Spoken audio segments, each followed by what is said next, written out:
Salut à tous, c'est Nico du Ciné Show et aujourd'hui on se retrouve pour une nouvelle vidéo sur 5 films vus en Blu-ray. Et contrairement à d'habitude, il y aura 6 films puisque je vais parler de 2 films en même temps qui sont extrêmement liés, que j'ai revus durant mes vacances, donc ce sera l'occasion d'en reparler. Et j'ai aussi découvert bien entendu d'autres films, il y a 2 films français, il y a 2 films américains. Bref, ne perdons pas plus de temps et commençons tout de suite cette vidéo. Commençons par un film américain un petit peu connu vite fait, je pense que c'est quand même un film qui a une certaine réputation, c'est le film Fun Game avec Colin Farrell et réalisé par Joel Schumacher. Je dirais Schumacher, avec aussi Forest Whitaker notamment. C'est un film qui nous raconte l'histoire d'un homme qui répond à une cabine téléphonique et il se trouve que la voix qui est au téléphone lui dit que s'il s'en va de cette cabine, il le tue au sniper. Voilà, donc ça pose une certaine tension et c'est en plein milieu de la rue, hein, c'est en plein New York que ça se passe. Et donc il y a une grande tension tout du long, le film est assez court, il dure 1h20.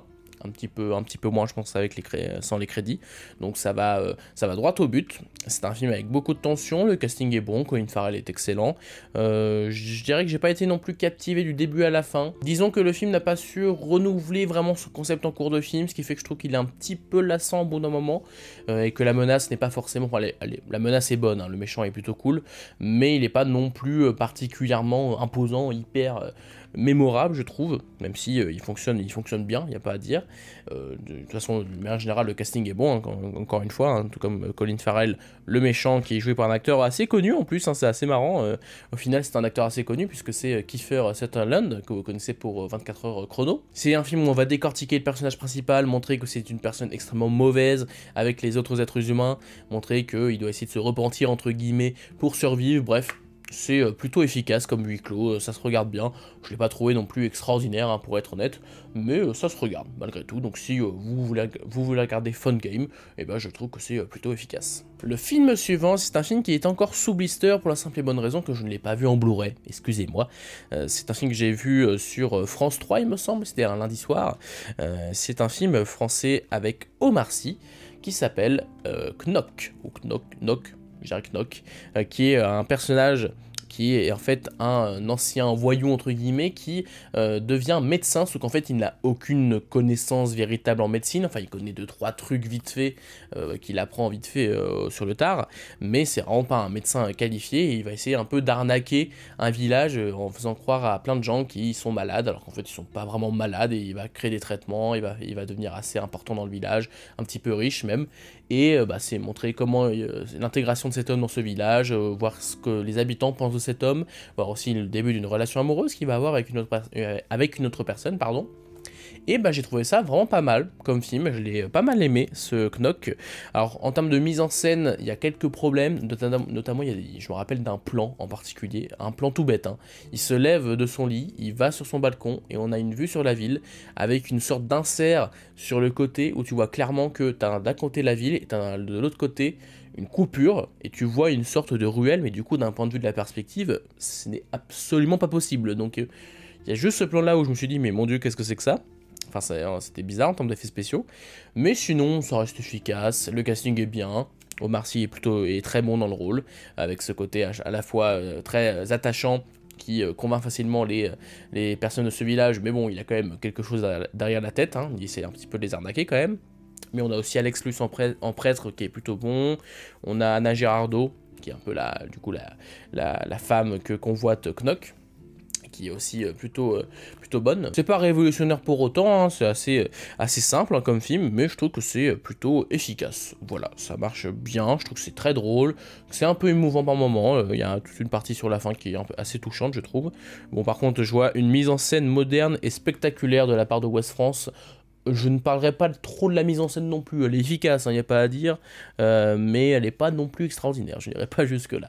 Mais j'ai quand même bien aimé ce film avec Omar Sy, donc si vous tombez dessus par hasard, je vous le conseille, c'est plutôt sympa. On passe aux 2 films suivants, puisqu'on arrive du coup sur les 2 films que j'ai revus durant mes vacances, 2 films américains de super-héros que j'ai revus parce qu'il y avait les 4 Fantastiques premier pas qui sortaient au cinéma, je me suis dit pourquoi pas revoir les originaux, les 4 Fantastiques de Team Story. Donc celui qui est sorti en 2004 si je ne dis pas de bêtises, 2005 peut-être, et l'autre 2007. Ce sont 2 films avec lesquels j'ai grandi, je vais pas vous mentir, donc je suis peut-être un petit peu nostalgique, mais j'aime vraiment beaucoup le premier film, Les 4 Fantastiques, qui certes a quelques défauts des années 2000, hein. C'est sûr que c'est parfois extrêmement cliché, que c'est parfois un petit peu lourd en termes, effectivement, dans les clichés, notamment autour de la femme invisible ou d'autres éléments. Mais pour être honnête, je trouve qu'à le revoir, ça reste vraiment pas mal. Les effets spéciaux sont plutôt bons, la mise en scène est plutôt bonne, c'est plutôt drôle, l'alchimie fonctionne bien, la musique est trop cool, j'adore la musique de ce film. Certes, c'est pas extraordinaire, mais vraiment, j'aime beaucoup ce premier film, j'en avais un très bon souvenir et je l'aime toujours autant. C'est pas du grand cinéma de super-héros, mais je le trouve quand même vraiment pas mal. Et d'ailleurs, j'ai même tendance à le préférer à la dernière version qui est sortie, qui certes a pas mal de qualité aussi, mais là c'est peut-être clairement la nostalgie qui parle, mais j'ai une petite préférence pour ce film-là. Désolé. Mais la suite est vraiment pas mal aussi, c'est pas aussi bien, je trouve, que le premier film, mais il y a de bons arguments, il y a encore des effets spéciaux impeccables, on a une histoire extrêmement bien rythmée, hein, ça dure 1h30, on s'arrête jamais, c'est toujours rempli de clichés, de choses un petit peu, bon, c'est typique des années 2000, donc on va pas trop cracher dessus. Je trouve que le film reste drôle, divertissant, c'est pas le genre de film avec des thématiques particulièrement fascinantes, hein, c'est peut-être ça qu'on peut reprocher aux deux films, c'est qu'ils cherchent pas à être extrêmement... et à développer beaucoup plus leur thématique, ça se veut être juste de pur divertissement, et je trouve que, bah écoutez, moi j'ai pris beaucoup de plaisir à les revoir, je serais peut-être tout seul, je sais que c'est pas des films qui sont beaucoup appréciés, mais personnellement, bah je les aime beaucoup, voilà. Que voulez-vous, je ne suis qu'un homme. Même si je tiens à rajouter que le traitement du personnage de Ben Grimm, je crois que c'est bien son nom dans les comics et dans le film, donc la chose, et dans le film, je le trouve bien plus intéressante et bien mieux menée que ce qui est fait dans la dernière version des 4 Fantastiques, où il est vraiment juste là, et il fait pas grand chose. Là au moins je trouve qu'il a vraiment un développement intéressant, et on sent vraiment que ça l'affecte, et on sent vraiment qu'il y a une véritable évolution dans le film.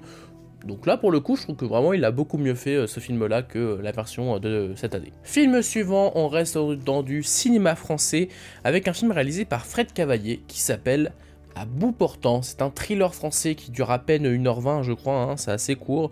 Ça va droit au but là encore, avec notamment Gilles Lelouch, Roche Dizem, Gérard Lanvin et Elena Anaya.